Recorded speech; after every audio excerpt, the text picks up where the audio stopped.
Se dice que Henge ni siquiera significa círculo de piedras. Así es. Simplemente significa una combinación de zanja circular y terraplén.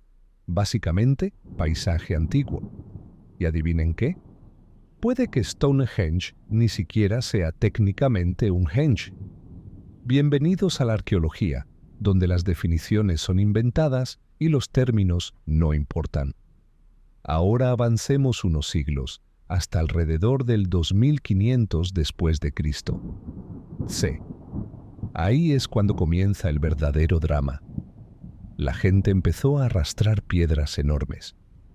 Primero llegaron las piedras azules. Son más pequeñas. Pesan solo de 2 a 4 toneladas cada una, lo cual sigue siendo aproximadamente el tamaño de un hipopótamo con una mochila llena de arrepentimientos. Y fueron transportadas más de 240 kilómetros desde el suroeste de Gales. Sin ruedas, sin camiones, solo troncos, trineos, pura determinación y, posiblemente, una presión social muy persuasiva. Luego llegaron los grandes, los Sarsens. Estos monstruos pesaban hasta 25 toneladas y venían de 32 kilómetros al norte. Era básicamente la versión prehistórica de arrastrar un autobús escolar por el campo. Y no por pizza, sino por otras razones más misteriosas. Estas piedras no fueron simplemente colocadas al azar. Oh, no. Estaban dispuestas en elegantes círculos concéntricos, con piedras verticales rematadas por horizontales. Esta obra maestra arquitectónica se llama poste y dintel, y en aquel entonces era básicamente el equivalente en la edad de piedra a la ostentación. Los constructores incluso moldearon las piedras con juntas de mortaja y espiga, sí, como los muebles de IKEA, pero hechos de roca. También usaron uniones machijembradas, lo que plantea la eterna pregunta: ¿cómo? ¿Con qué herramientas? ¿Con qué paciencia? ¿Quién los lastimó? ¿Ingenieros neolíticos? Bueno, ya sabemos cómo lo construyeron, más o menos, pero ¿por qué? Ahora sí que hablamos. Teoría 1. Lugar de enterramiento. Las excavaciones han encontrado restos humanos incinerados enterrados en fosas llamadas agujeros de Aubry. Posiblemente miembros de la élite. Posiblemente una conexión con los antepasados. Posiblemente el cementerio más elegante de este lado de la Edad de Bronce. Teoría 2. Calendario. Lo del solsticio, totalmente real. En el día más largo del año, el sol de verano sale justo entre dos piedras. Lo mismo ocurre en el solsticio de invierno, pero con la puesta de sol. Estás en el lugar correcto y ¡zas! Magia solar instantánea. Un calendario prehistórico, alineado con precisión cósmica y con un margen de error absolutamente nulo. Teoría 3. Centro de curación. Algunas personas enterradas mostraban signos de enfermedad o lesión. Quizás la gente viajó allí esperando un milagro. Imagínatelo como un día de spa neolítico. ¿Funcionó? Probablemente no. Pero bueno, 10.000 pasos hacia la iluminación. Teoría 4. Extraterrestres. Porque claro, si los humanos antiguos hicieron algo asombroso, la única explicación lógica debe ser ET. ¿Verdad? ¿Verdad? Sigamos adelante. A pesar de siglos de excavaciones, teorías, debates y el uso dramático de mapas en documentales, aún desconocemos toda la historia. Desconocemos quién la construyó. No fueron los celtas, no fueron los druidas, no fueron los romanos. Los constructores no dejaron ningún registro escrito. Así que, si esperas la versión neolítica de una entrada de blog, no esperes más. No sabemos qué creían, no sabemos cómo coordinaron el trabajo, ni siquiera sabemos exactamente cómo movían las piedras. Las mejores conjeturas implican vías de madera, troncos rodantes, equipos enormes de personas y un entusiasmo colectivo por proyectos épicos sin manual de instrucciones. Y adivina qué, Stonehenge Ni siquiera es una maravilla de un solo éxito. Hay otros círculos de piedra repartidos por toda Gran Bretaña, toda una liga de megalitos misteriosos. Y resulta que Stonehenge es la reina del baile con la mejor iluminación. En los últimos años, la tecnología se ha expandido. El georradar, la magnetometría y el lidar han descubierto estructuras ocultas, caminos, fosas e incluso templos cercanos enterrados bajo la hierba. Resulta que el verdadero Stonehenge era el vasto complejo prehistórico que ignoramos por el camino. Y luego está la saga de las protestas en la carretera. Druidas modernos, activistas climáticos, historiadores, todos defienden con pasión este antiguo monumento. Sí, la gente sigue luchando por él. Tiene prestigio cultural y una base de fans. Dato curioso, a principios del siglo XX, los visitantes podían trepar las piedras. Hay fotos reales de personas trajeadas, apoyadas tranquilamente en un sarcén, como si fuera la pérgola del jardín de su tía. Esto dejó de hacerse en la década de 1970, probablemente porque las rocas no toleran la constante trepa humana. Así que aquí estamos, un círculo de piedras, en silencio en el campo, aún negándose a revelar sus secretos. Stonehenge es un monumento al misterio, la resistencia y la imaginación ancestral. Sea cual sea su propósito, nos conecta con el cielo, la tierra y nuestros antepasados. Quizás nunca lo entendamos del todo. Quizás ese sea el punto. Quizás el misterio resida en el significado. Duerme bien, alma curiosa. Que tus sueños se llenen de rocas antiguas, rituales soleados y ovejas extremadamente decididas. Palabra del día, Henge. Y un dato curioso, ni siquiera significa círculo de piedras. En realidad, solo se refiere a una formación de tierra circular. Así que sí, en el giro argumental arqueológico más impactante de la historia, Stonehenge podría no ser técnicamente un henge. Bienvenidos a la arqueología, donde las etiquetas son confusas y las piedras pesan más que una reunión familiar normal. Ahora avancemos unos cientos de años hasta el evento principal, alrededor del 2500 después de Cristo. Algunas personas muy decididas comenzaron a transportar rocas enormes. Las primeras en llegar fueron las llamadas piedras azules, más pequeñas que las demás, solo de 2 a 4 toneladas cada una, así que, ya saben, totalmente manejables. Si disfrutan arrastrando rocas de varias toneladas 240 kilómetros sin camiones, ruedas ni sentido común. Solo troncos, trineos y un compromiso desbordante con el dolor de espalda. Luego vinieron los grandes, las Sarsens. Estos gigantes alcanzaban hasta 25 toneladas y se transportaban desde un punto a 32 kilómetros de distancia. Imagínate arrastrar un autobús escolar por la campiña inglesa. Y no, ni siquiera para una fiesta de pizza. Estas piedras estaban dispuestas en círculos concéntricos, con piedras verticales que sostenían a las horizontales en la parte superior, una configuración conocida como arquitectura de postes y dintel. Imagínate la versión prehistórica de la ostentación. Los constructores no solo apilaron piedras, las fabricaron, usaron juntas de caja y espiga, sí, como muebles de IKEA, pero con piedras gigantes, y juntas machiembradas para los dinteles. Así que la pregunta del millón es, ¿cómo? ¿Con qué herramientas? ¿Con cuánta paciencia? ¿Con cuántos dedos rotos? Absolutamente ridículo. Bueno, sabemos más o menos cómo se construyó. ¿Pero por qué? La parte jugosa. Teoría 1. El cementerio más hardcore del mundo. Los arqueólogos encontraron restos cremados enterrados en pequeñas fosas llamadas Aubrey Holes, un nombre adorable, un contenido un poco escalofriante. Posiblemente se usaban para honrar a figuras de la élite. O tal vez simplemente era el Rolls Royce de los cementerios antiguos. Teoría 2. Un calendario, pero que sea dramático. Has oído hablar de la alineación del solsticio de Stonehenge, ¿verdad? Si te sitúas en el punto justo en el día más largo o más corto del año, el sol sale o se pone entre piedras específicas. ¡Boom! Magia celestial prehistórica.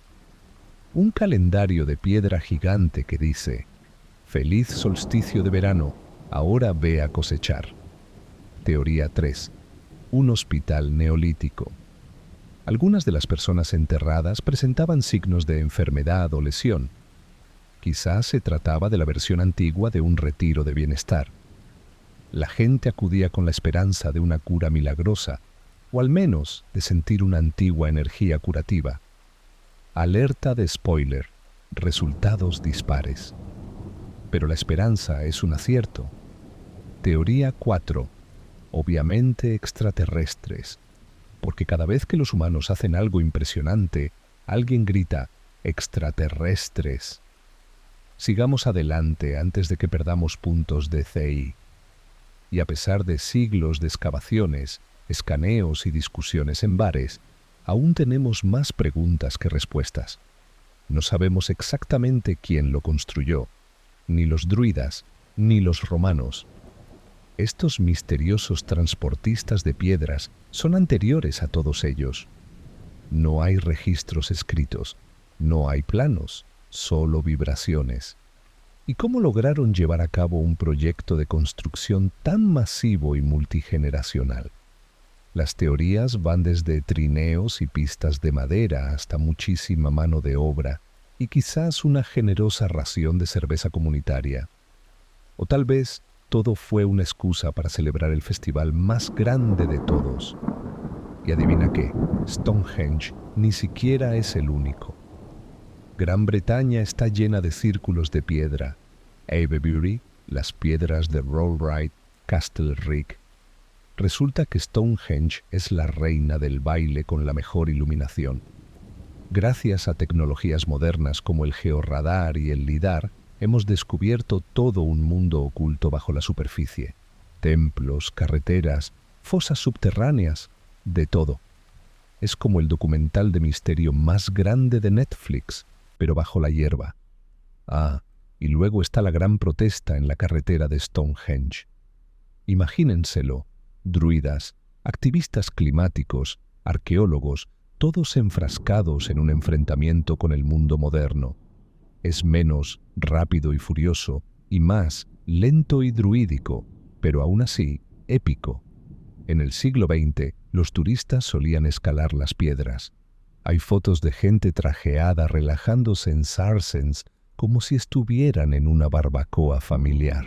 Eso finalmente dejó de hacerse en la década de 1970, porque, sorpresa, las rocas no se recuperan muy bien del afecto humano. Así que aquí estamos. Un montón de piedras gigantes dispuestas en círculo. Un glorioso y tenaz signo de interrogación en un campo. Stonehenge es un monumento al misterio, al esfuerzo, a la creencia, cualquiera que fuese esa creencia. Nos conecta con el cielo, con la tierra, con personas que vivieron hace miles de años y que aún nos dejan perplejos. Quizás el misterio sea el significado. Duerme bien, alma curiosa. Que tus sueños se llenen de piedras antiguas, atardeceres lentos y ovejas inusualmente serenas. Ahora bien, ¿estás listo para un cambio de escenario? Volemos al otro lado del mundo para visitar una de las exhibiciones de arte al aire libre más extrañas jamás creadas. Bienvenidos a los desiertos del sur de Perú, hogar de las líneas de Nazca. Desde el cielo son impresionantes, enormes formas grabadas en la tierra. Un mono con una cola ondulante. Un colibrí congelado en pleno vuelo. Líneas perfectamente rectas, espirales, formas geométricas. Estas figuras se extienden por el desierto como una especie de pista de aterrizaje cósmica. Y sí, realmente necesitas estar en el aire para verlas, Porque, ¿qué sentido tiene un ave de 300 metros de largo que no se puede ver desde el suelo? Exactamente. Ahora imagina que es el año 500 después de Cristo. C. Formas parte de la cultura nazca y vives en una extensión de tierra abrasada por el sol entre los Andes y el Pacífico. Tu gente domina el riego en uno de los lugares más áridos de la tierra. Creas cerámicas impresionantes y, solo por diversión, decides tallar diseños kilométricos en el suelo del desierto. ¿Por qué? No te preocupes, preguntaremos, pero no esperes respuestas. Comencemos con un poco de drama polvoriento del desierto. Las líneas de Nazca, una impresionante colección de geoglifos, también conocidos como enormes garabatos en la tierra, se extienden a lo largo de casi 1000 kilómetros cuadrados del desierto del sur de Perú. No se trata de los típicos dibujos de tiza que se hacen en el patio. Se trata de un arte monumental creado raspando la capa superior de piedra roja y oxidada para exponer la tierra pálida que se encuentra debajo, la cual, bajo el sol abrasador, resalta como una quemadura solar en una colonia nudista. Algunas líneas son justo lo que parecen, líneas, pero estas son tan rectas como un rayo y pueden extenderse hasta 20 kilómetros. Otras son geométricas, zigzags, espirales, trapecios que gritan círculos de cosecha del desierto antiguo. Y luego, las verdaderas maravillas, animales, plantas y figuras humanoides. Más de 300. Algunas miden 10 metros, otras son más largas que 3 campos de fútbol. Sí, alguien miró un desierto árido y vacío y dijo: dibujemos un colibrí del tamaño de un rascacielos. Respeto. Hay una araña, un mono, una especie de astronauta. Sí, ya hablaremos de eso. Y se realizaron entre el 500 a.C. y el 500 D.C., más o menos. Probablemente la cultura nazca es la autora, aunque algunos glifos podrían ser más antiguos que las teorías conspirativas de tu abuela. Y ahora viene lo más curioso. Estas líneas son tan enormes que durante siglos nadie pudo verlas. Los lugareños siempre supieron que estaban ahí, pero no fue hasta que los aviones empezaron a sobrevolarlas en la década de 1920 que se hizo evidente el efecto «wow». ¿Qué es eso? Resulta que el desierto había albergado grafitis gigantescos desde entonces. Entonces, ¿por qué? ¿Por qué los pueblos antiguos decidieron convertir el desierto en la galería de arte más árida del mundo? Abróchense los cinturones. Se avecinan teorías. Teoría 1. Calendario astronómico. Un gran éxito en el siglo XX. La gente notó que algunas líneas se alinean con solsticios, estrellas, puestas de sol, lo que sea. Genial, ¿verdad? Excepto que, si dibujas suficientes líneas, algo apuntará a Venus. Pregúntale a cualquier youtuber de extraterrestres antiguos. Teoría 2. Caminos rituales. Quizás estos lugares estaban destinados a ser transitados. Procesiones sagradas, viajes espirituales, rutas de senderismo cósmicas. A los humanos nos encanta caminar en círculos cuando pedimos favores al universo. ¿Tiene sentido? Teoría 3. Adoración al agua. Este sí que es candente, bueno, árido. En el desierto el agua lo es todo. Algunos glifos pueden alinearse con acuíferos subterráneos o representar oraciones para pedir lluvia. Básicamente, gigantescas danzas espirituales de la lluvia escritas en tierra. Teoría 4. Extraterrestres, obviamente. Porque cuando los humanos hacen algo enorme y misterioso, la explicación habitual es que se trata de turistas espaciales. El supuesto glifo de astronauta, un humanoide rechoncho de ojos grandes que saluda amistosamente, ha dado lugar a miles de documentales y ninguna prueba real. Ahora, hablemos de tecnología. Estas figuras se hicieron sin aviones, helicópteros ni la ayuda de drones flotantes enviados por marcianos. Los habitantes de Nazca las hicieron con cuerdas, estacas, matemáticas y una paciencia que haría llorar a cualquier persona que arma IKEA. Las líneas son sorprendentemente poco profundas, solo de 10 a 15 centímetros de profundidad. Pero como en el desierto casi nunca llueve, han sobrevivido durante más de 1500 años. Pero no son invencibles. En 2014, activistas ambientales pisotearon parte del colibrí durante una protesta. En 2018, un camionero ignoró las señales de advertencia y dejó huellas de neumáticos en el lugar sagrado, como si fuera una concentración de camiones monstruo mal estacionados. Hoy en día, el tiempo, la erosión y la ingenuidad humana son las mayores amenazas. El cambio climático está alterando el propio desierto. Perú y equipos de conservación internacionales se apresuran a preservar lo que puedan antes de que la naturaleza, o algún otro camión, haga borrón y cuenta nueva. Pero aquí está lo emocionante. Seguimos descubriendo nuevas líneas. Incluso en la era de los drones y las imágenes satelitales, el desierto sigue susurrando secretos. En 2020, investigadores japoneses, usando inteligencia artificial, descubrieron más de 140 nuevos glifos. Un gato, una serpiente de 2 cabezas, algo que parece una bailarina en pleno ritmo, todos escondidos a plena vista durante siglos. Es como la búsqueda de huevos de Pascua más lenta y polvorienta del mundo. Y sin embargo, aún no sabemos realmente por qué se crearon. ¿Por qué tallar una araña con un órgano sexual anatómicamente correcto, visible solo con microscopio?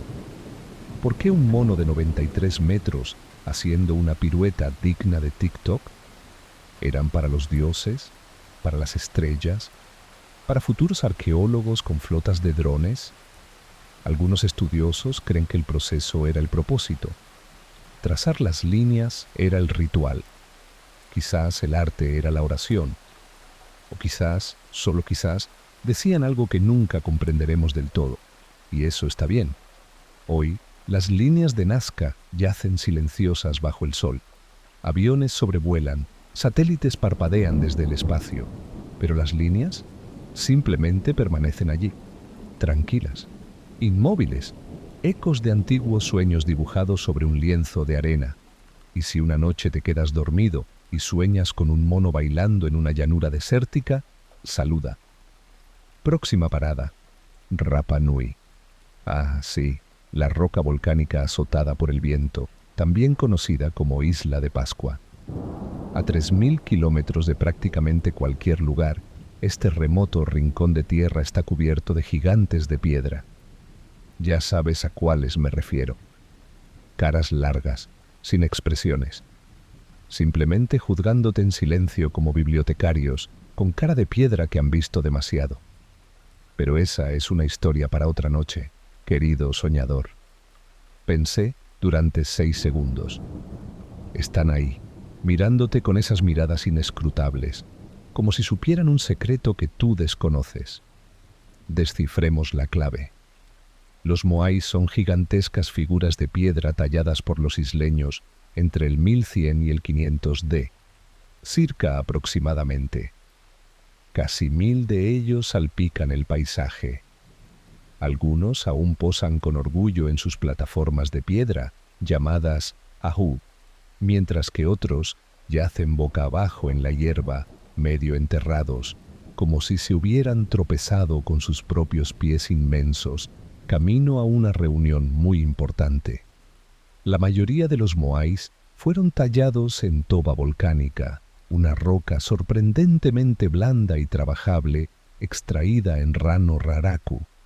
Esa cantera es básicamente un cementerio de talleres, cabezas, torsos y extraños experimentos escultóricos congelados a mitad de su tallado, como una novela inacabada abandonada ante el peor giro argumental.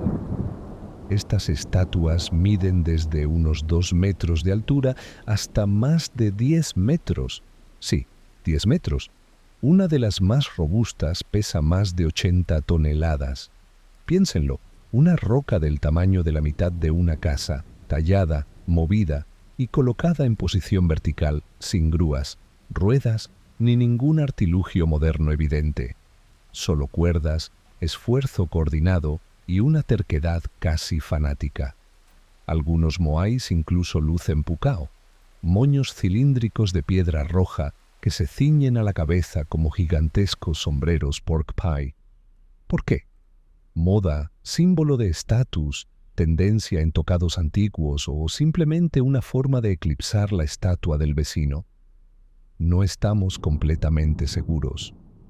Lo que sí sabemos es que estas figuras probablemente representan ancestros deificados, jefes o líderes importantes, posiblemente figuras míticas.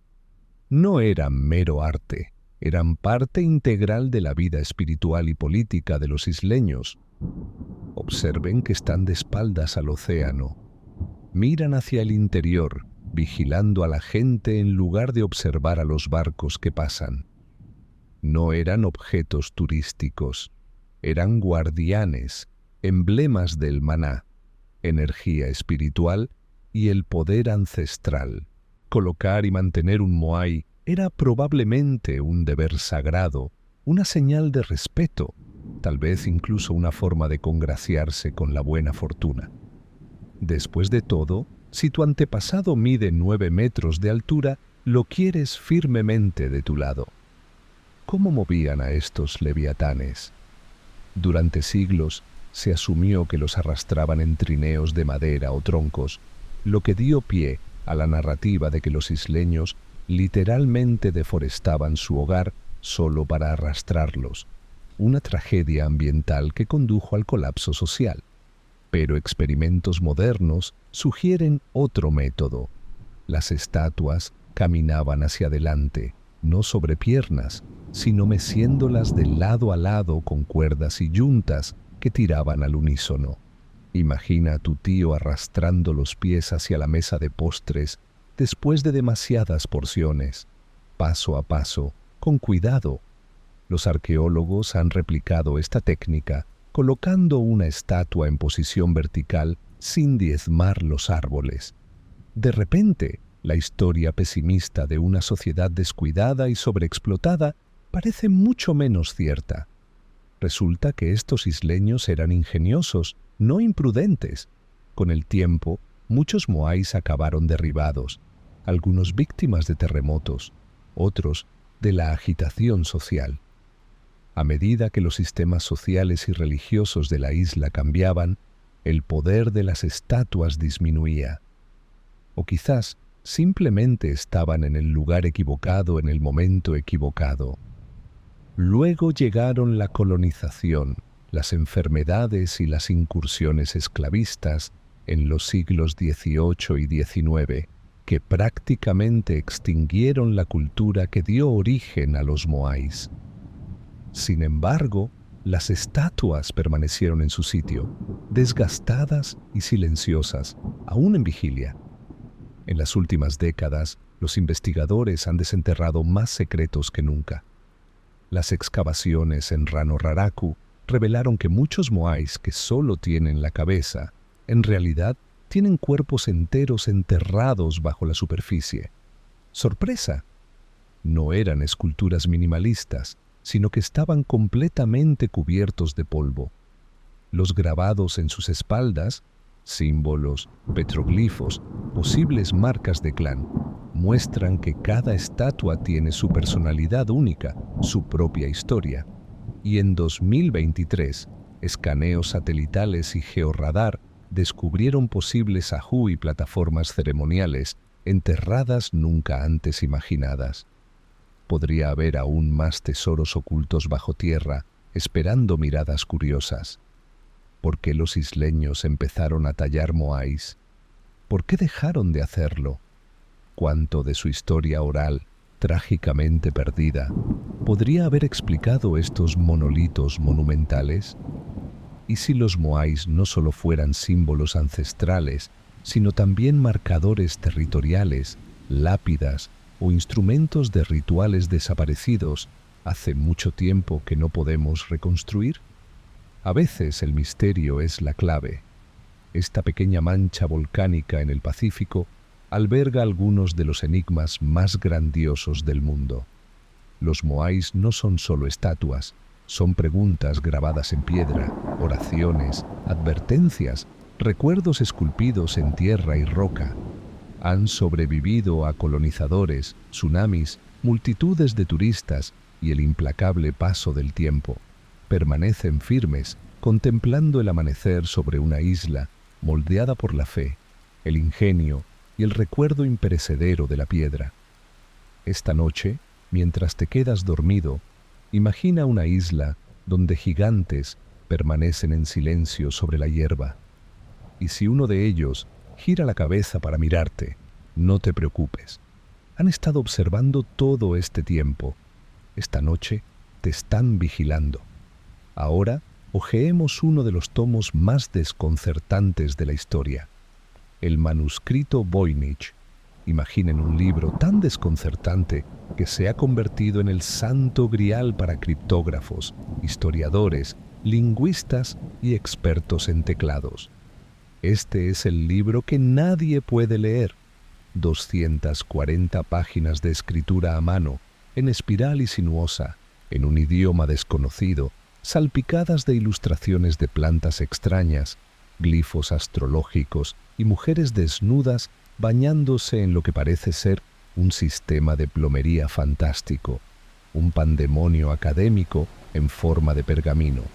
Descubierto en 1912 en las profundidades de un archivo jesuita en una villa al sur de Roma, este manuscrito probablemente precedió a su descubrimiento por siglos. Sus páginas parecen una caja cerrada dentro de un acertijo, enterrada bajo un encogimiento de hombros resignado. Quien lo escribió sigue siendo un misterio, y lo que pretendía transmitir sigue siendo igual de elusivo. Y así sigue, suscitando teorías, incitando debates y retándonos a descifrar sus secretos. Esta noche, abrimos el manuscrito Voynich, abrazamos su caos y nos maravillamos de que algunos enigmas quizá nunca se resuelvan. Esto no es tecnología extraterrestre, es muy real y ha revolucionado por completo todo lo que creíamos saber sobre el mundo antiguo. Bienvenidos al mecanismo de Antikythera, a menudo aclamado como el primer ordenador del mundo. Y no es una exageración para captar clics. Este artefacto fue creado en la antigua Grecia en el siglo II a.C. y fue diseñado para realizar cálculos cósmicos complejos, rastrear posiciones planetarias, fases lunares, eclipses e incluso programar los Juegos Olímpicos. Sí, calendarios deportivos, de hace 2000 años. Imagínate una caja de zapatos llena de más de 30 engranajes de bronce entrelazados. Gira una manivela y ¡zas! Los diales delantero y trasero se iluminan con las posiciones del Sol, la Luna, los planetas y las estrellas. Este aparato podía calcular ciclos celestes con una precisión asombrosa. Es como encontrar un iPhone enterrado en las ruinas de Pompeya, solo que real, más antiguo y mucho más desconcertante. El dispositivo fue descubierto en el fondo del mar, a unos 45 metros de profundidad, en los restos de un antiguo barco. El navío, probablemente romano, transportaba tesoros griegos desde Asia Menor hasta Italia cuando se hundió en algún momento del siglo I después de Cristo. C. Entre estatuas y ánforas había un trozo de metal oxidado y crujiente. No parecía nada especial, así que fue a parar al almacén de un museo. Eso fue hasta 1902, cuando un arqueólogo perspicaz descubrió diminutos dientes de engranaje ocultos en la corrosión. Menuda sorpresa. Avanzamos rápidamente hasta el siglo XXI Y ahora los científicos están empleando todo su potencial: rayos X, tomografías computarizadas, imágenes de alta resolución para desvelar sus secretos. Y vaya si dieron en el clavo. Inscripciones, esferas, engranajes entrelazados con dientes triangulares. Es como si un reloj suizo se hubiera emborrachado y hubiera viajado en el tiempo a la antigua Grecia. Este aparato se adelantó siglos a su tiempo, rastreaba el ciclo metónico, un calendario lunar de 19 años, modelaba el ciclo de Saros usado para predecir eclipses. Incluso simulaba la extraña y sinuosa órbita de la Luna mediante un mecanismo de pasador y ranura que haría que los ingenieros modernos asintieran con respeto. Y, de nuevo, tenía un dial exclusivo para los Juegos Olímpicos, porque incluso en la antigua Grecia la gente necesitaba saber cuándo empezar a entrenar para el lanzamiento de jabalina. ¿Quién construyó esta cosa? Bueno, no tenemos nombre, pero probablemente provenga de un taller griego, quizá en la isla de Rodas, un lugar repleto de ingenieros, astrónomos y filósofos. Algunos sospechan una conexión con el propio Arquímedes. Otros creen que pudo haber sido construida por un estudiante de su círculo. Sea como sea, quien la construyó fue un genio. ¿Y quién la usó? Probablemente alguien importante. Un erudito, un navegante, alguien que literalmente tenía el cosmos al alcance de la mano. El mecanismo de Antiquitera reescribió las reglas de la tecnología antigua. Solíamos pensar que este tipo de precisión no apareció hasta el Renacimiento. Los griegos ya construían computadoras analógicas hace 2000 años. ¿Y luego? Nada. Desapareció. Sin copias, sin manuales de instrucciones, sin producción en cadena. Solo un artefacto maltratado, perdido en las olas, incrustado en coral, susurrando a través de milenios. Los investigadores siguen desentrañando sus misterios. En 2021, un equipo aclaró más el panel frontal, revelando una deslumbrante representación planetaria con trenes de engranajes en capas. Las inscripciones mencionan las fases de Venus y Mercurio, avisos de eclipses e incluso lunas con códigos de colores. En resumen, imagina si el reloj de cuco de tu abuela pudiera predecir las erupciones solares y luego quedara enterrado durante 2000 años. Y puede que haya más. Fragmentos inexplorados podrían aún acechar en el naufragio, ahora bajo investigación con robots submarinos. ¿Fue este el único? ¿Había más? ¿Se oxidaron todos hasta el olvido o se quemaron en alguna guerra? ¿Por qué esto no desencadenó una revolución tecnológica? Quizás sí, silenciosamente, en pequeños círculos, antes de volver a caer en la leyenda. El mecanismo de Antiquitera no son solo engranajes y bronce. Es memoria, prueba de que la curiosidad no es un invento moderno, que incluso con togas y sandalias los humanos miraban las estrellas, hacían cálculos matemáticos, construían máquinas y soñaban a lo grande. No solo se maravillaban, sino que diseñaban, construyeron el cielo en una caja. Y ahora, miles de años después, por fin escuchamos, a través de sus susurros de bronce, a través del tic-tac de las sombras. Así que, querido soñador, duerme bien esta noche, que tus sueños se llenen de estrellas, engranajes y maravillas que aún aguardan bajo el mar. Ahora, viajemos de continente a continente, directo a China.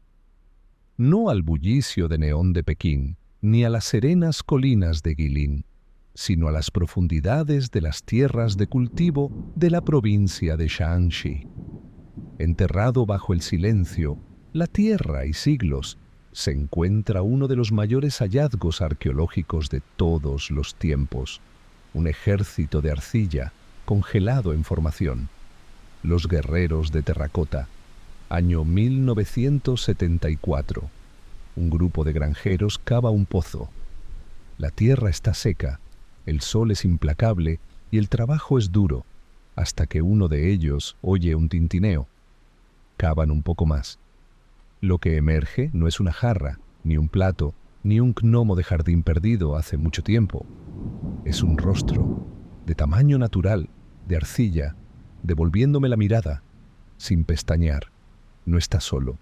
Acababan de descubrir los límites de un imperio subterráneo, un enorme complejo funerario, un palacio fantasmal, un batallón construido para el más allá. El ejército de terracota se creó bajo el mandato de Qin Shi Huang, el primer emperador de la China unificada. Asumió el trono a los 13 años, como se hace cuando se es un joven amo, e inmediatamente comenzó a planear su muerte. Porque cuando se es emperador de todo no se quiere simplemente desaparecer en silencio. Se necesita apoyo, apoyo eterno, miles de soldados de arcilla, generales, carros, caballos, todos alineados con precisión militar, cada uno único, nada de copias y pegas. No eran simples estatuas, eran guardianes destinados a proteger al emperador en el más allá. Y así lo hicieron hasta que llegaron los agricultores con una pala y la historia abrió un ojo polvoriento. ¿Te ha resultado útil esta conversación hasta ahora? Esto no es tecnología extraterrestre, es real, es antiguo y revolucionó por completo nuestra comprensión de la historia. Les presentamos el mecanismo de Antikythera, a menudo aclamado como el primer ordenador del mundo. Y no es un eslogan dramático, es auténtico, fabricado en el siglo II antes de Cristo. Por un brillante genio de la antigua Grecia, este artilugio del tamaño de una caja de zapatos fue diseñado para cartografiar el cosmos. ¿Eclipses? Listo. ¿Fases lunares? Listo. ¿Posiciones planetarias? Claro. ¿Calendario de los Juegos Olímpicos? Sorprendentemente, también. Imagina más de 30 engranajes de bronce encajados como un reloj suizo steampunk. Al girar una manivela, tendrás diales delanteros y traseros que predicen la posición del Sol, la Luna y los planetas. Este aparato podría rastrear los ciclos celestes con una precisión asombrosa. Es como desenterrar un iPhone en una ruina romana, solo que es más antiguo, real y de alguna manera aún más confuso. La historia comienza bajo 45 metros de profundidad. Un naufragio romano, repleto de tesoros griegos de Asia Menor, yacía inactivo frente a la costa. Estatuas, ánforas y luego... ¿Qué es esto? Un trozo de bronce verde y crujiente. Los del museo se encogieron de hombros y lo guardaron en una vitrina. Hasta 1902, cuando un arqueólogo curioso notó diminutos dientes de engranaje. Unas décadas después, los científicos se lanzan a la ciencia ficción. Rayos X, tomografías computarizadas, imágenes de ultra alta resolución. ¿Y dentro? Una maravilla mecánica siglos adelantada a su tiempo. Encontraron inscripciones, esferas, engranajes de dientes triangulares. No se trataba de tecnología antigua, sino de ingeniería de alto nivel. Rastreaba el ciclo metónico, un ciclo de 19 años en el que las fases lunares se alinean en los mismos días. Modelaba el ciclo de Saros, de unos 18 años, utilizado para predecir eclipses. Incluso imitaba la extraña órbita de la Luna con un ingenioso truco de pasador y ranura. Y sí, tenía una esfera solo para los Juegos Olímpicos, porque incluso los antiguos astrónomos necesitaban su dosis de deporte. Piénsalo, una máquina hecha antes del nacimiento de Cristo que hacía cosas que los relojes del siglo XVIII aún no podían hacer. ¿Quién la hizo? Ese es el misterio jugoso. Tal vez provino de un taller griego en Rodas, la isla de ingenieros, astrónomos y filósofos como Hiparco, de cuyas matemáticas celestiales este dispositivo claramente tomó prestadas. Algunos creen que el propio Arquímedes tuvo algo que ver, o tal vez uno de sus estudiantes. ¿Quién la construyó? Un genio certificado. ¿Quién la usó? Probablemente alguien de la élite que sostuvo el cosmos en la palma de la mano, con indiferencia, como diciendo, no es para tanto. Y entonces, ¡zas!, desapareció. Sin manuales de usuario, sin duplicados, sin próximamente Antiquitera 2.0. Solo este artefacto, perdido en el tiempo hasta que resurgió en un naufragio cubierto de coral. Un dispositivo, un susurro de un capítulo olvidado de brillantez. Incluso hoy, los investigadores siguen reconstruyéndolo. En 2021, un equipo del University College de Londres reconstruyó el panel frontal. Una impresionante representación del movimiento planetario repleta de engranajes que han descifrado inscripciones que apuntan a Venus, Mercurio, alertas de eclipses e incluso códigos de colores lunares. En resumen, imagina si el reloj de cuco de tu abuela también pudiera avisarte de las erupciones solares. Y lo mejor, podría haber más ahí abajo. Los científicos están escaneando el naufragio con robots submarinos, buscando fragmentos perdidos. ¿Se trata de una obra maestra única? ¿O solo una de muchas, perdida en naufragios, saqueadores o el lento paso del tiempo y la oxidación? ¿Por qué esta tecnología no se popularizó en el mundo antiguo? Quizás sí, de forma discreta, guiando barcos, prediciendo el cielo, asombrando a los eruditos, antes de convertirse en leyenda. El mecanismo de Anticitera no son solo engranajes y bronce. Es un mensaje oculto del pasado, un recordatorio de que la curiosidad humana es eterna, que incluso hace 2000 años la gente miraba las estrellas y no solo soñaba, sino que construía máquinas para comprenderlas. Convirtieron el cielo en engranajes y ruedas. Y ahora, todos estos años después, finalmente estamos escuchando, oyendo los ecos de una brillantez perdida hace mucho tiempo. Así que, soñador, descansa en paz, que tus sueños esta noche estén llenos de estrellas, ruedas y secretos que aguardan bajo el mar. Ahora, haz las maletas, nos vamos a China.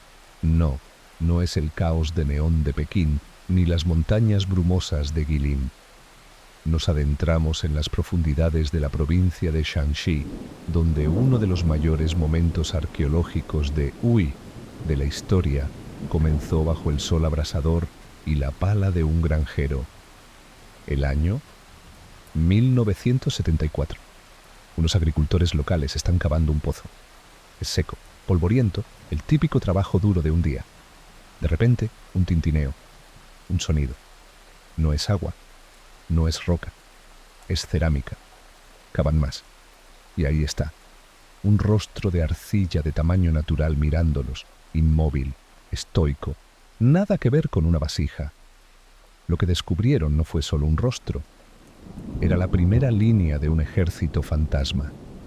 Miles de soldados, carros y caballos, alineados en perfecta formación de batalla bajo tierra. Un ejército eterno, hecho de tierra cocida. Este era el ejército de terracota, encargado por Qin Shi Huang, el primer emperador de la China unificada. Se convirtió en emperador con tan solo 13 años e inmediatamente pensó: es hora de planificar el más allá. Porque claramente los adolescentes de entonces estaban en un nivel completamente diferente. ¿Y qué necesita un gobernante eterno en el otro mundo? ¿Un palacio? Claro. ¿Una tumba? Obviamente. ¿Un ejército de barro? Absolutamente. Miles de guerreros, cada uno con su rostro, creados para proteger el espíritu del emperador para siempre. No era solo una tumba, era una ciudad enterrada, un imperio silencioso bajo las tierras de cultivo, y permaneció oculto, sin ser molestado, durante más de 2000 años, hasta que unos cuantos agricultores se toparon con un capítulo asombroso de la historia. Pero esa es una historia para otra noche. Imagina que estás en lo alto de los Andes bolivianos, a más de 3.600 metros sobre el nivel del mar. El aire es tenue, el viento te azota la cara y reina el silencio de una biblioteca al cierre. Pero esparcidas por la vasta meseta hay piedras, y no cualquier piedra. Son enormes bloques tallados con precisión, partidos y ranurados como piezas gigantes de un rompecabezas dejadas por alguien que olvidó terminar su tarea. Bienvenido a Pumapunku, un sitio tan misterioso que incluso los arqueólogos a veces bajan la voz al hablar de él. Pumapunku forma parte de la antigua ciudad de Tiwanaku, ubicada cerca de la orilla sur del lago Titicaca, un lugar donde el sol brilla a gran altura y la brisa de la montaña refresca. Antaño, este fue el centro neurálgico espiritual y político de una civilización que prosperó siglos antes de que los incas siquiera pensaran en consolidar su imperio.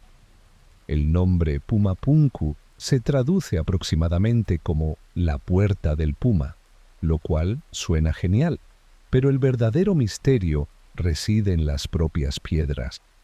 Estas no son ruinas comunes y corrientes, son enormes bloques de arenisca roja y andesita, finamente tallada, algunos con un peso de más de 100 toneladas. No fueron arrojados aquí al azar. La precisión de los cortes es asombrosa.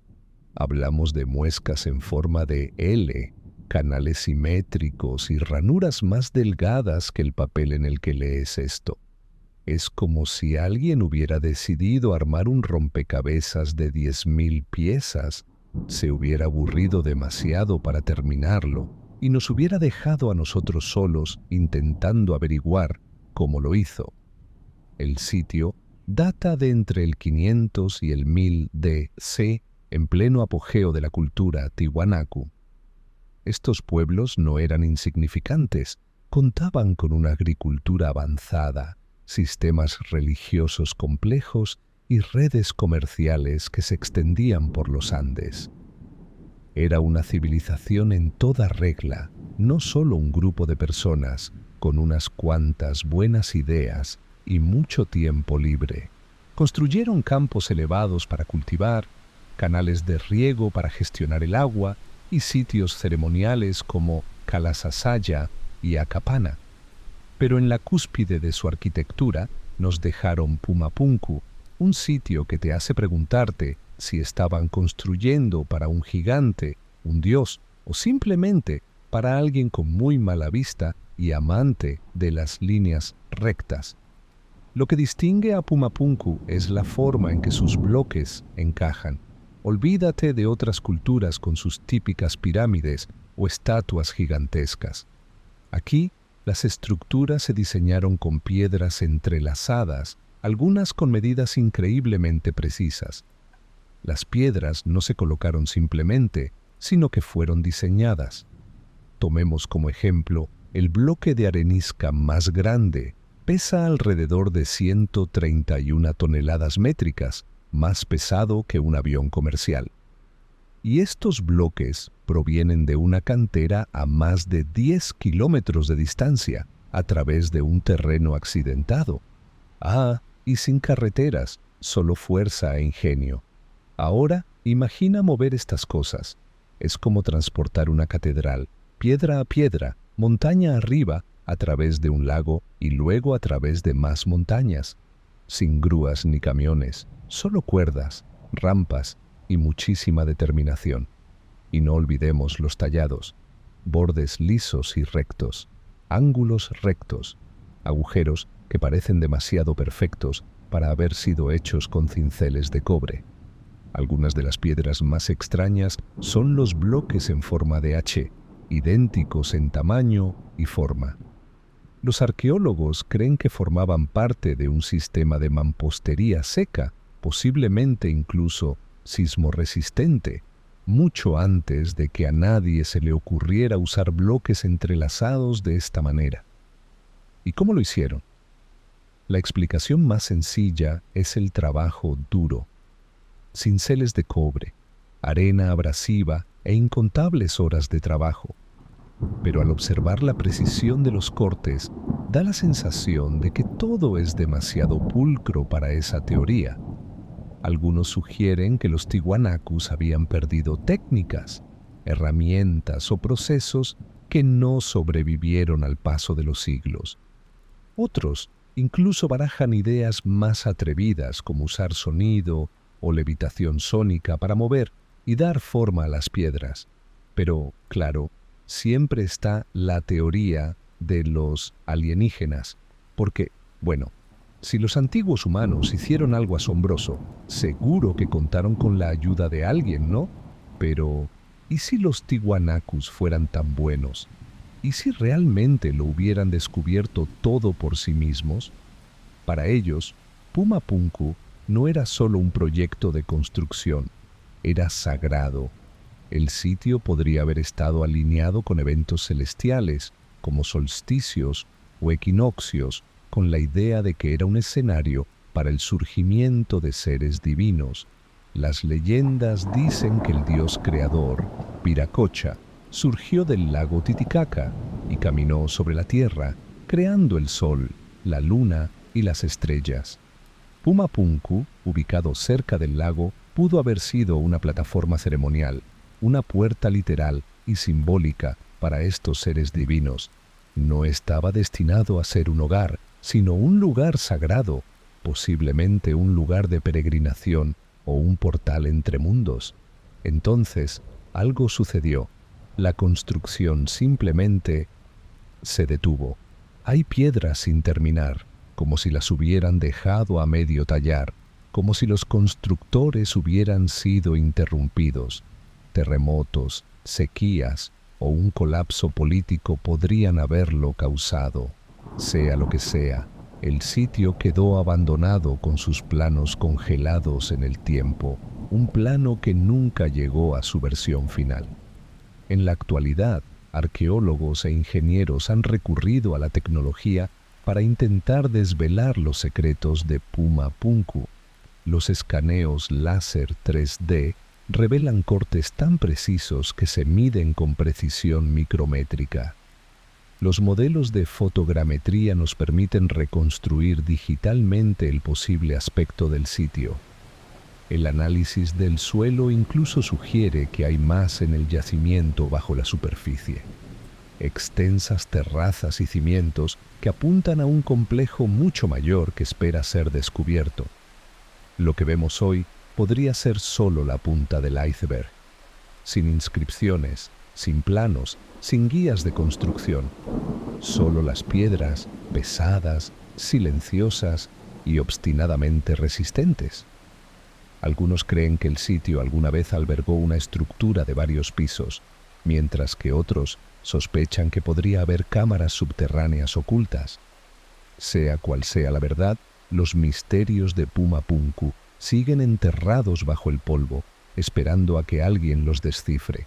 Y hasta entonces, el sitio sigue siendo un rompecabezas inacabado, una enorme incógnita cósmica que nos reta a descubrir sus secretos.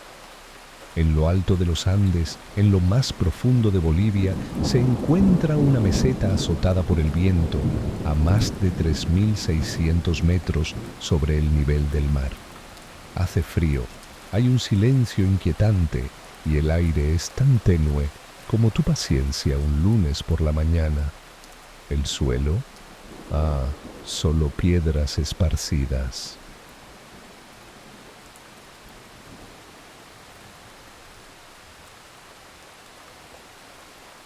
Pero no son los típicos guijarros de jardín, no, son bloques monstruosos, cada uno tallado con una precisión asombrosa, como si estuvieran hechos para encajar como un rompecabezas gigante. Solo que nadie sabe cómo se suponía que debía ser el rompecabezas. Bienvenidos a Puma Punku, un lugar tan misterioso que incluso los arqueólogos a veces bajan la voz al mencionarlo. Puma Punku forma parte de la antigua ciudad de Tiwanaku, ubicada cerca de la orilla sur del lago Titicaca. Esta región, donde el sol brilla con la intensidad de un foco de gran altitud, y la fresca brisa de la montaña azota, fue antaño el corazón palpitante de una civilización que prosperó mucho antes de la llegada de los incas. El nombre Pumapunku se traduce como la puerta del puma, lo que parece sacado de una novela fantástica, y con razón, ya que las ruinas que se encuentran aquí no son ruinas comunes. Estas ruinas no son las típicas estructuras derruidas, para nada. Son bloques enormes de arenisca roja y andesita, intrincadamente tallada, cuidadosamente diseñados, esparcidos como antiguas reliquias de un plano olvidado. Algunas de estas piedras pesan más de 100 toneladas y están cortadas con tal precisión que parecen más hechas a máquina que a mano. Hablamos de cortes en forma de L, ranuras tan finas que podrían pasar por el ojo de una aguja y canales tan simétricos que provocarían la envidia de cualquier perfeccionista. Pero aquí está la pregunta del millón. ¿Cómo lo lograron? Y, aún más intrigante, ¿por qué? Estas son las preguntas que han estado rondando la mente de los investigadores durante décadas. La evidencia arqueológica sitúa la construcción del sitio entre el 500 y el 1000 después de Cristo. C. En el apogeo de la cultura Tiwanaku. No se trataba de una pequeña aldea, sino de una civilización plenamente desarrollada, con una agricultura avanzada, una religión compleja y una extensa red comercial. Esta gente no se andaba con rodeos. Cultivaban mediante la agricultura de campos elevados, diseñaban sofisticados sistemas de canales para la gestión del agua y construían sitios ceremoniales que aún se conservan. Y entonces, en el apogeo de su ingenio arquitectónico, surgió Pumapunku. A diferencia de las clásicas pirámides escalonadas o las imponentes estatuas de otras culturas antiguas, las estructuras de Pumapunku son una maravilla. Presentan bloques entrelazados, cortes precisos y disposiciones que sugieren un profundo conocimiento de las matemáticas por parte de sus constructores. Estas piedras no fueron simplemente unidas, sino diseñadas. Vayamos al grano. El bloque de arenisca más grande del yacimiento pesa aproximadamente 131 toneladas métricas, más pesado que un avión comercial. Estos bloques fueron arrastrados desde una cantera a más de 10 kilómetros de distancia, a través de un terreno accidentado, y no hay señales de carreteras, ruedas ni grúas que los ayudaran. Ah, y el yacimiento de los Andes. Esa piedra es aún más resistente. Se obtuvo de canteras a 90 kilómetros de distancia, probablemente a través del lago Titicaca. Imaginen transportar piedras enormes por el agua y luego subirlas cuesta arriba. Es básicamente la versión antigua de ensamblar una catedral piedra a piedra, con solo cuerdas, rampas y mucho esfuerzo. Luego está el tallado. Los bordes son afilados como cuchillas, los ángulos rectos son perfectos, y algunos de los agujeros cilíndricos son tan lisos que parecen hechos con una herramienta de alta tecnología, excepto que, como saben, los tiwanakus supuestamente solo tenían cinceles de cobre. Y no olvidemos los bloques en forma de H. Estos bloques idénticos han desconcertado a los estudiosos. Algunos creen que se usaban para entrelazar estructuras en un sistema de mampostería seca que precede siglos a técnicas similares. Es como si alguien hubiera descubierto cómo construir una línea de montaje modular y resistente a los terremotos, pero mucho antes de que se pusiera de moda. Entonces, ¿cómo lo hicieron? Una teoría popular es que los tiwanakus usaron pura fuerza y paciencia, cinceles de cobre, arena como abrasivo e incontables horas de trabajo meticuloso. Pero al considerar la precisión de esos cortes, esa teoría empieza a parecer un poco exagerada. Quizás poseían técnicas, herramientas o procesos perdidos que ya no comprendemos. Quizás tenían conocimiento sobre el comportamiento de las piedras que hemos olvidado. De hecho, algunos incluso se preguntan si el sonido, la levitación sónica o la resonancia acústica influyeron en el movimiento y la forma de las piedras. Todo es especulativo, por supuesto, pero es un testimonio de la asombrosa precisión de su trabajo. Y sí, existe la teoría extraterrestre, porque naturalmente, si los humanos lograron hacer algo impresionante, debemos asumir que contaron con ayuda externa. Pero ¿qué pasaría si no lo hicieran? ¿Y si los Tiwanaku simplemente lo hicieran? ¿Y si fueran tan hábiles, tan adelantados a su tiempo? Para los Tiwanakus, Pumapunku no era solo un proyecto de construcción, sino un lugar sagrado. La disposición del sitio pudo haber estado alineada cosmológicamente con solsticios, equinoccios o posiciones planetarias. Las leyendas locales cuentan que el dios creador Viracha surgió del lago Titicaca y caminó sobre la tierra, creando el sol, la luna y las estrellas.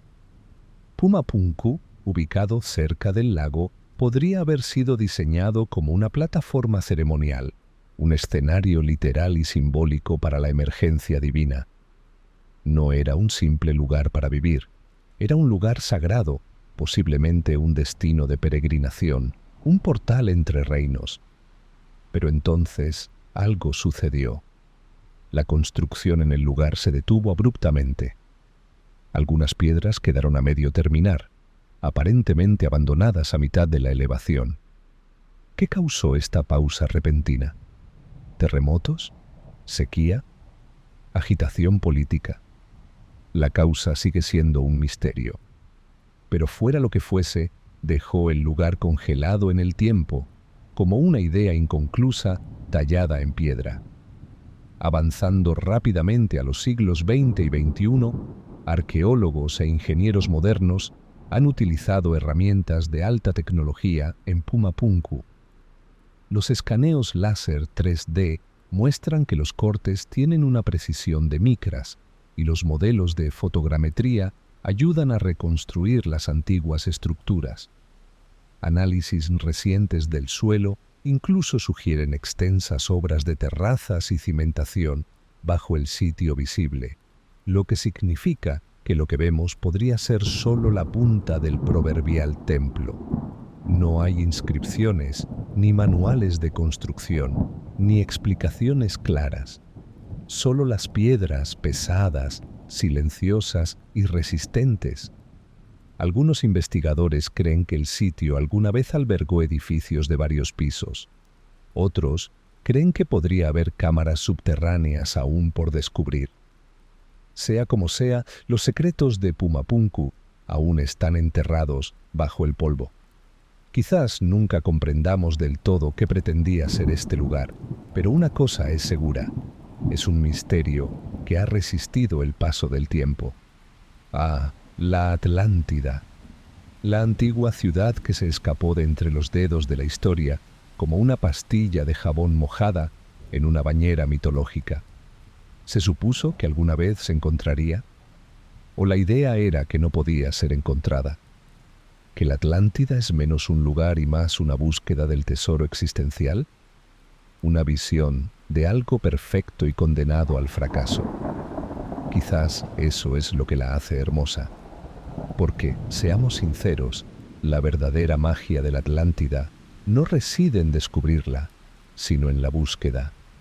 Reside en los mapas dibujados a mano, garabateados en los márgenes de libros polvorientos, en los buzos que escudriñan el fondo del océano como esperanzados buscadores de tesoros, en las historias que se susurran de generación en generación. Puede que la Atlántida no sea real, pero la idea de ella sí lo es. Un reflejo brillante de nosotros, nuestro anhelo, nuestra curiosidad, nuestra desesperada necesidad de creer que, bajo las olas, se encuentra la prueba de que una vez fuimos algo más. La Atlántida es el espejismo más elegante del mundo. Una ciudad sin coordenadas GPS, una historia sin final. Y quizá por eso perdura, no porque creamos en ella, sino porque queremos. Porque, ¿quién no ha soñado alguna vez con un paraíso perdido, esperando pacientemente resurgir? Así que descansa ahora. Deja que tus pensamientos se dirijan al oeste de las columnas de Hércules, donde una vez estuvo, o quizá aún esté, una ciudad oculta en las profundidades del mar. Ahora cambia de equipo, porque nos adentramos en una leyenda diferente. Una que no está bajo el mar, sino bajo capas de arena, piedra y siglos de polvo. La tumba de Tutankamón. Que suene la música dramática. Es 1922. El mundo está en efervescencia, literalmente. Los locos años 20 están en pleno apogeo y en algún lugar del Valle de los Reyes, bajo el abrasador sol egipcio, un arqueólogo inglés se está asando en más de un sentido. ¿Su nombre? No importa. Lo que importa es que lleva años excavando, financiado por un aristócrata excéntrico con más dinero que protector solar. La mayoría de los expertos creen que está perdiendo el tiempo. Se han encontrado todas las tumbas, dicen, pero no está convencido. Busca a alguien apenas mencionado en los libros de historia, un faraón olvidado, un niño rey. El 4 de noviembre, un aguador tropieza con un escalón en la arena. Aparece una escalera. A continuación, una puerta sellada. Semanas después, el arqueólogo perfora un pequeño agujero en la tumba y a la luz de una vela ve cosas maravillosas. Y así, el mundo conoce al rey Tutankamón. Tutankamón. Era apenas un niño cuando ascendió al trono alrededor de 1332 después de Cristo. Y gobernó durante unos 9 años. Su padre probablemente fue Akenatón, el faraón que convirtió Egipto en un espectáculo de un solo dios y prácticamente alarmó a la clase religiosa. Trasladó la capital, reescribió la teología y molestó a un montón de sacerdotes. Luego murió y Egipto se convirtió en un desastre. Entra Tut, más mascota que monarca, instalado por funcionarios de la corte y sacerdotes desesperados por reiniciar el imperio. A los 9 años cambió su nombre de Tutankaton, imagen viva de Atón, a Tutankamón, imagen viva de Amón. Recuperó a los antiguos dioses, reabrió los templos y trasladó la capital de nuevo a Tebas. Entonces, zas, alrededor de los 19 años, murió. De repente, misteriosamente, y fue enterrado a toda prisa. Su tumba, técnicamente llamada Kakime 62, era sorprendentemente modesta. Solo 4 habitaciones. La mayoría cree que originalmente estaba destinada a otra persona. Pero bueno, cuando un faraón estira la pata prematuramente, hay que conformarse. Pero aquí está la sorpresa. Estaba casi intacta. Oculta entre los escombros, con su entrada perdida en el tiempo, escapó al destino de sus vecinas saqueadas.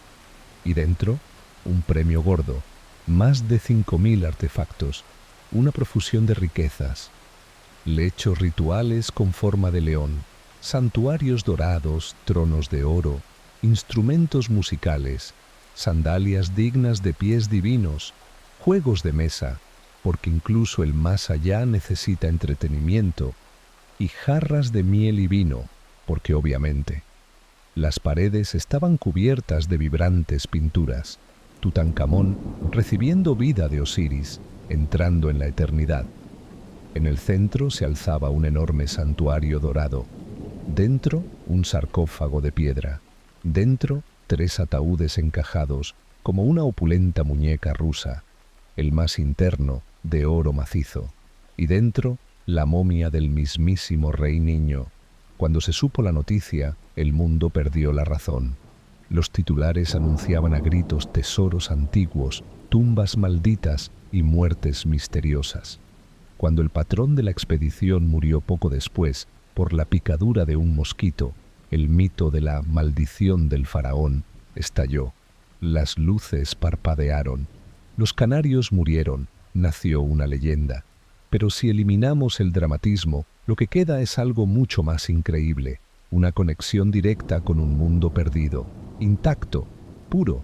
La tumba era una cápsula del tiempo, susurros de la antigüedad vueltos a oír. Los tesoros de Tutankamón son ahora icónicos. Su máscara funeraria dorada, elaborada con 10 kilos de oro e incrustada con obsidiana, lapislázuli y vidrio, es una obra maestra de simbolismo y artesanía. Estatuas de dioses. Vasos canopos que contienen sus órganos, cada uno coronado con su rostro sereno. Una daga hecha de hierro meteórico, sí, metal estelar literal. Camas con forma de criaturas divinas. Cuencos de semillas y pan para el más allá. Y un hallazgo especialmente conmovedor. Un mechón de cabello que se cree perteneció a su abuela, la reina Tille. Un fragmento de amor preservado a lo largo de milenios. Y ahora, la ciencia moderna ha tomado la posta. Las tomografías computarizadas han revelado detalles sobre el niño rey que los primeros arqueólogos jamás pudieron descubrir. Su cuerpo revela problemas de salud, paladar hendido y posiblemente incluso trastornos genéticos. Pero incluso en medio de la bruma de la ciencia y la especulación, Tutankamón sigue siendo una figura fascinante, no porque haya reinado durante mucho tiempo, no porque haya cambiado el mundo, sino porque fue encontrado, completo, humano, y aún guarda secretos. Un pie sambo, paladar hendido y más contratiempos congénitos que una reunión familiar de telenovela. Este pobre niño era un ejemplo ambulante de endogamia, y no en sentido metafórico. Las pruebas genéticas confirmaron posteriormente que sus padres eran, literalmente, hermano y hermana. Su salud, frágil, en el mejor de los casos. Probablemente necesitaba un bastón para desplazarse, y a juzgar por las docenas de bastones encontrados en su tumba, o bien cojeaba gravemente, o tenía una obsesión por la moda muy especializada.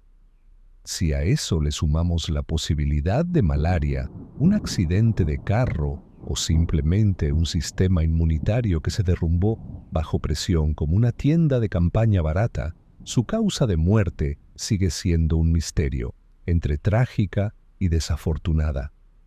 No era un conquistador temible ni un genio político. Era solo un adolescente con sueños, sandalias, delineador de ojos y joyas, intentando vivir su mejor vida. Entonces, en 2015, surgió una teoría tan audaz como su elección de delineador de ojos. Un egiptólogo soltó la bomba. Esta famosa tumba podría albergar tras sus paredes algo más de lo que parece. Escaneos de alta resolución insinuaron contornos tenues, tal vez puertas ocultas, tal vez cámaras secretas. Quizás otra tumba. ¿Podría ser la de Nefertiti? ¿Su madre? ¿Su madrastra? Todo sigue siendo objeto de un acalorado debate, como un antiguo drama familiar. Algunos escaneos susurran, sí, secretos, Zrenia, mientras que otros dicen, probablemente solo piedra caliza. Pero la tentadora posibilidad se niega a desaparecer. En su día, Howard Carter pasó una década catalogando cada joya de la tumba como el curador de ventas de garaje más dedicado del mundo. Era minucioso, obsesivo y con el tiempo demasiado intenso para las autoridades egipcias. Su legado es una mezcla de veneración heroica y mirada histórica de reojo. Pero hay que reconocerle el mérito. Abrió la puerta al antiguo Egipto y dejó que el mundo moderno se asomara. Y echamos un vistazo. Contra todo pronóstico, este niño rey, antes desconocido, se convirtió en el faraón de faraones, el símbolo de la arqueología, la figura influyente de imperios ya desaparecidos. Impulsó tendencias de moda, inspiró películas y novelas y desató el frenesí en los museos. Su máscara dorada se convirtió en un icono mundial. Los niños escribían sus informes escolares. Los adultos hacían cola durante horas. Los artistas se obsesionaron. La egiptomanía se extendió por el mundo como una tormenta de arena de maravillas. Su reinado fue breve, su tumba pequeña, pero su legado monumental. El Valle de los Reyes ahora está tranquilo, polvoriento, solemne y lleno de los fantasmas de la grandeza. Pero este joven rey, acunado en oro, olvidado por la historia hasta que la casualidad lo desenterró, nos recuerda que el pasado no ha muerto, solo duerme bajo una fina capa de arena. Y ahora, querido soñador, ponte tus sandalias metafóricas. Navegamos hacia el oeste, hacia un misterio empapado no de arena, sino de mar, hacia el Golfo de Corinto, hacia una historia de desastre, leyenda y una ciudad ahogada por el destino. No, no es la Atlántida, pero podría ser su prima en el mundo real. Gelike, la ciudad perdida de Grecia. Antes de desaparecer, Gelike era una ciudad de gran importancia, fundada allá por el segundo milenio antes de Cristo. Se alzó como una superestrella costera en las exuberantes llanuras de Acaya, enclavada entre las colinas y el mar. Una ciudad con propiedades inmobiliarias de primera en versión antigua. Prosperaba gracias al comercio, la agricultura y el poder político tradicional. Para el siglo V antes de Cristo, Gelike no era solo una ciudad costera, era la capital de la Liga Aquea, básicamente la ciudad-estado griega más popular. Adoraban a Poseidón en su forma local, Poseidón Heliconios.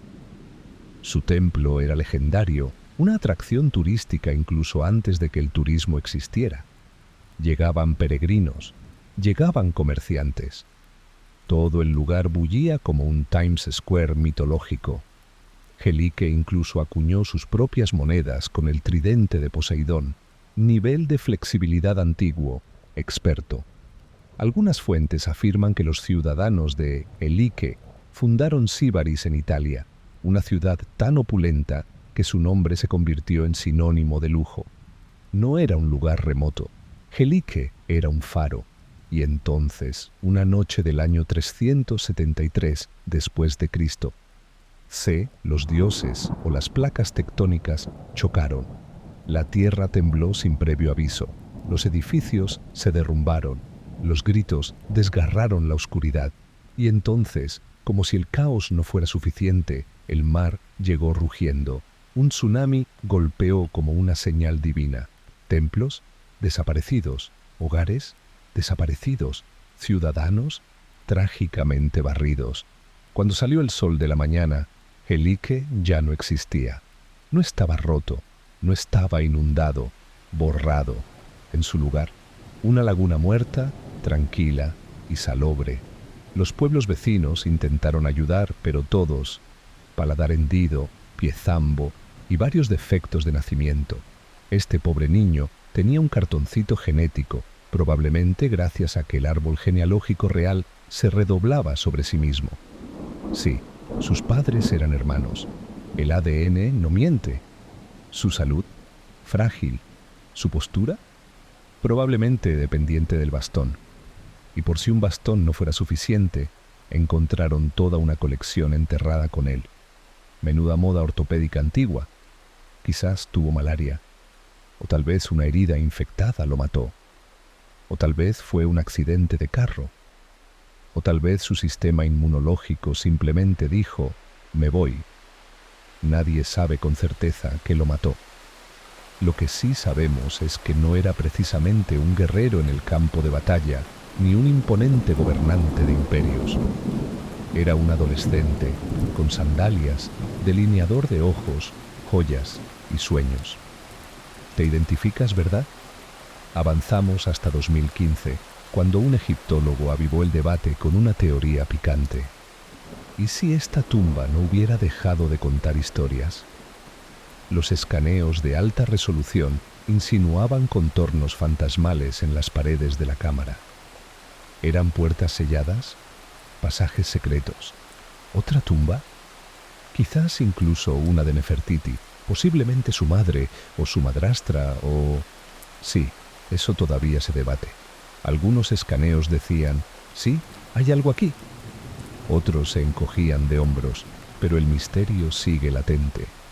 Y si el mayor secreto de Egipto está literalmente a solo unos metros de distancia, Howard Carter, el hombre que abrió la tumba, pasó los siguientes 10 años documentando cada joya polvorienta del interior como una Marie Kondo de la antigüedad. Meticuloso, posesivo, un poco obsesivo.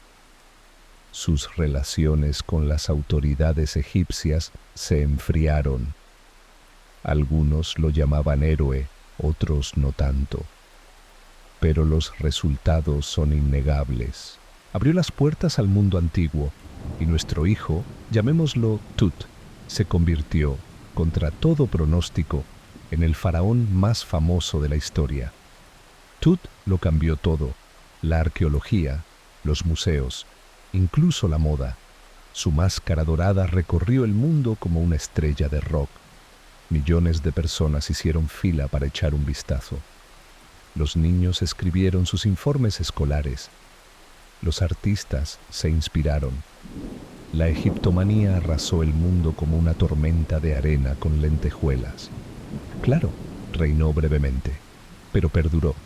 Su tumba era diminuta, pero su historia fue inmensa. Prueba de que el pasado no está en silencio, solo espera ser descubierto. Un niño rey, olvidado por el tiempo, ahora eterno en oro. Así que, soñador, cierra los ojos, cruza puertas doradas, pasa ante dioses pintados, adéntrate en el silencio de una tumba antigua, y entonces navegamos hacia el Golfo de Corinto, hacia una historia impregnada de agua de mar y antiguos susurros. Esto no es la Atlántida, pero podría ser su prima en el mundo real. Bienvenidos a Elike, la ciudad perdida de Grecia. La historia de Elike comienza mucho antes de su hundimiento. Fundada en el segundo milenio antes de Cristo, Se surgió en las fértiles tierras de Acaya, enclavada entre colinas y mar. Un lugar perfecto, ideal para la agricultura y aún mejor para el comercio. Para el siglo V antes de Cristo, Se, Elike no era solo una aldea costera, era la capital de la Liga Aquea, una alianza de ciudades-estado de nivel jefe.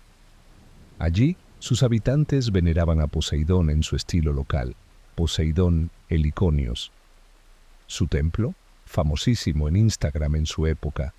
Las monedas de Elike, pequeños tridentes acuñados en bronce y plata, viajaron mucho más allá de las costas griegas, surgieron colonias gracias a su influencia. Algunos dicen que la exuberante ciudad de Síbaris, en Italia, famosa por su lujo, fue su creación.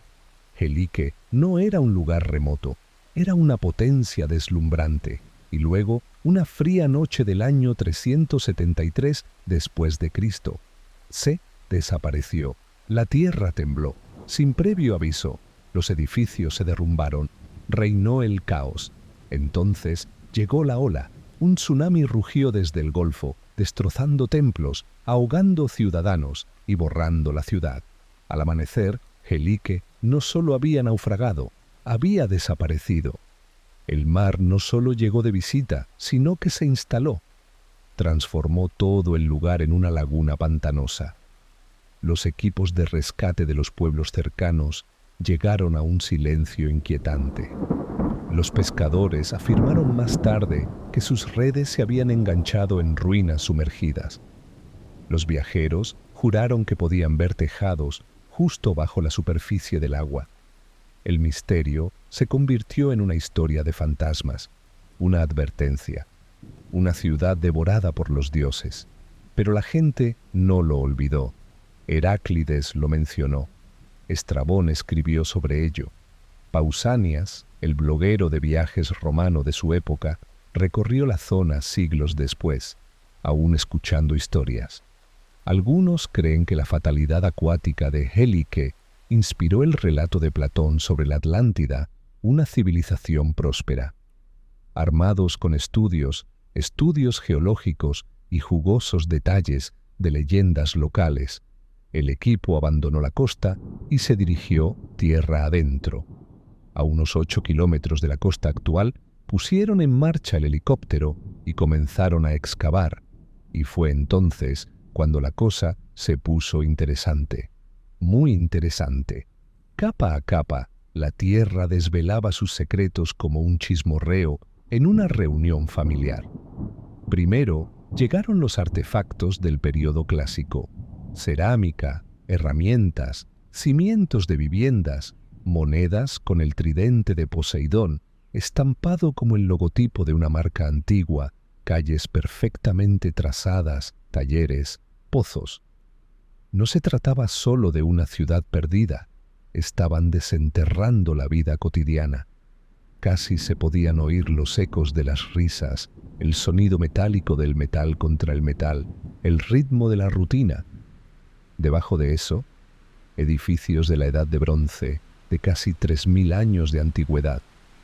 Una ciudad construida como una lasaña del tiempo, capa tras capa de vidas vividas y perdidas, escritas no con tinta, sino en adobe y piedra. Y justo cuando creías que la historia había terminado, sorpresa, los romanos también se habían instalado. Instalaban sus casas justo encima de las ruinas enterradas, porque al parecer, incluso entonces, la importancia de los bienes raíces radicaba en la ubicación, la ubicación, la ubicación. Este lugar no se había derrumbado y desaparecido sin más. Había sido llorado, recordado, rehabitado y transformado. Los geólogos finalmente confirmaron lo que los escritores antiguos habían susurrado crípticamente. Un terremoto masivo probablemente desencadenó la licuefacción del suelo. Sí, es cuando la tierra firme se convierte en un batido glorioso. En unos pocos y aterradores segundos, los edificios se habrían inclinado, derrumbado y desaparecido. Luego vino el tsunami, porque ¿para qué tener un solo desastre natural cuando se pueden tener dos? El río cercano, lleno de sedimentos y en un mal momento, contribuyó a enterrar lo que el mar no se llevó. Con el paso de los siglos, la costa retrocedió, los campos sustituyeron a las olas y la leyenda reemplazó a la memoria. Pero la naturaleza, con su espectacularidad, no solo había destruido la ciudad, sino que la había preservado a la perfección. Lo que descubrieron no fue solo una ciudad, sino un espejo que reflejaba el mito, la memoria y la habilidad humana para contar historias. Heli se convirtió en algo más que una ruina. Se convirtió en la prueba de que los mitos a veces tienen fundamento y sedimentos, muchos sedimentos. Los dramaturgos griegos escribieron sobre ello, los blogueros de viajes romanos, los escribas, lo mencionaron, incluso la literatura moderna se aventuró a abordarlo. Y ahora la ciencia se puso al día con las historias. Heli no era solo una advertencia sobre la impermanencia, sino también un monumento a la resiliencia, una ciudad absorbida, pero no olvidada. Y aquí está el truco. Aún no lo sabemos todo. ¿Cuántas personas murieron esa noche? ¿Sobrevivió alguien para contarlo?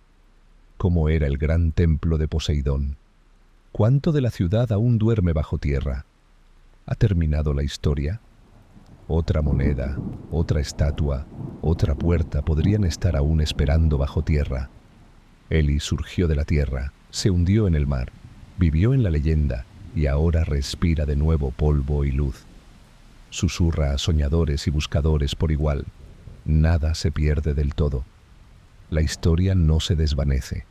Simplemente espera, enterrada bajo nuestros pies. Ahora, hablando de misterios antiguos, avancemos rápidamente al sureste de Turquía.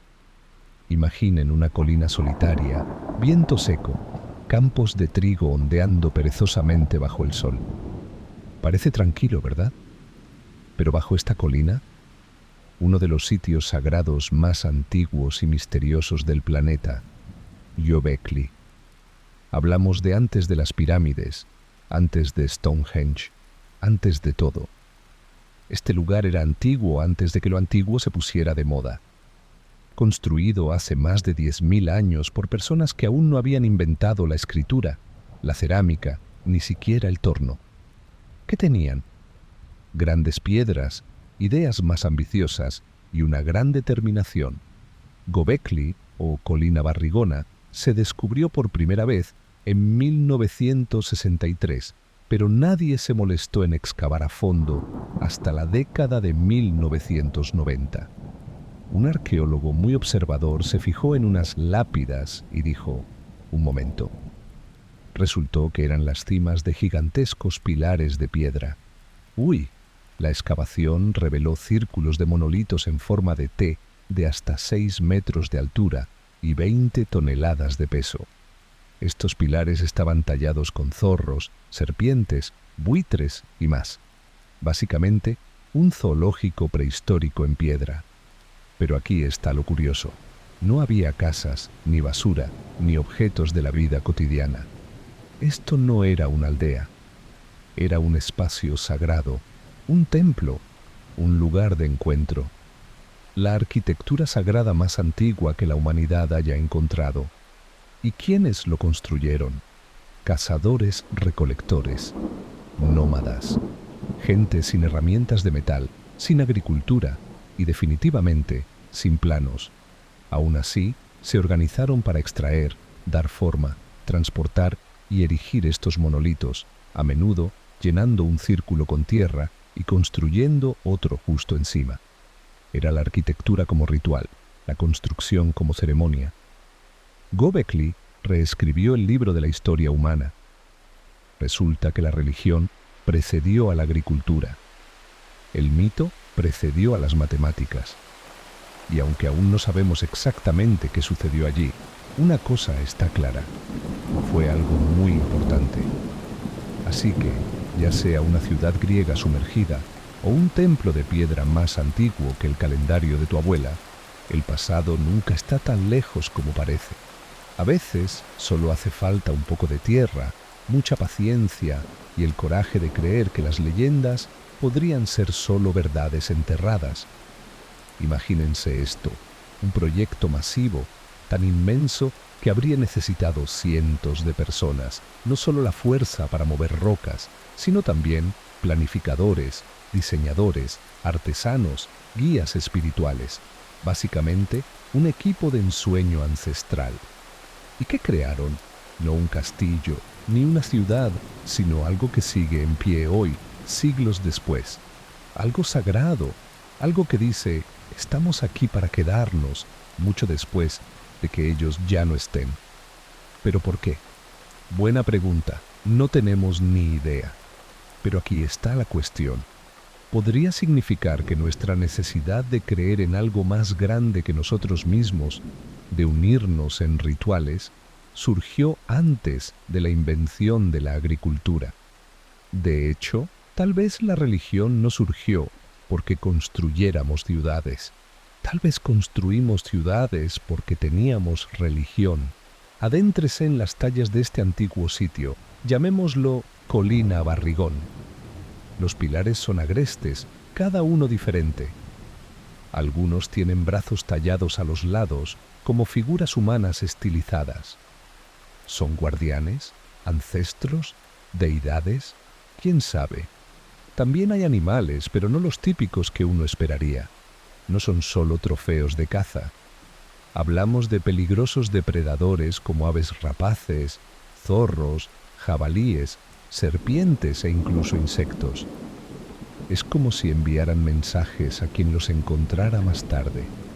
Historias de la creación, advertencias y tal vez incluso antiguos códigos secretos.